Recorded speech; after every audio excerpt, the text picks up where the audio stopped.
India is, I often comment in visits to India or in engagement with Indian diplomats that Canada and India are the world's two largest democracies.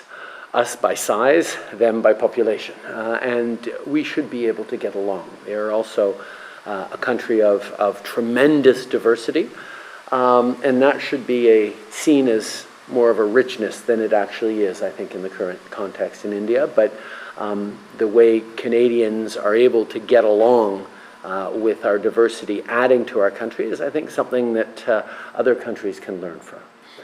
Obviously, there are real challenges right now between Canada and India because one of the most important roles of any Canadian Prime Minister is to protect Canadian citizens, and to know that there are credible reasons to believe that agents of the government of India were involved in the killing of a Canadian citizen on Canadian soil is a real problem. It's a problem for the rules-based order and the principles of free, open democracies and sovereignty that we stand for.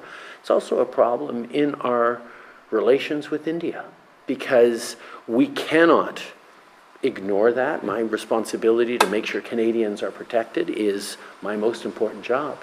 But whether we talk about the people-to-people connections with India, whether we talk about the business connections with India, whether we talk about the work together on the international stage to fight climate change, to promote democracy and human rights, India is an important partner to Western democracies.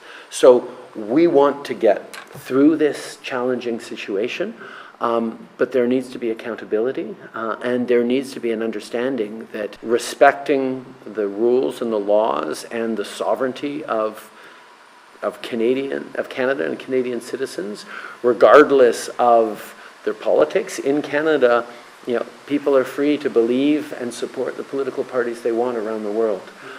That may be an irritation for the Indian government, but it's part and parcel of being a Canadian is you get to support whatever beliefs you have. That's part of what makes Canada a free country, and that's something we're always going to defend.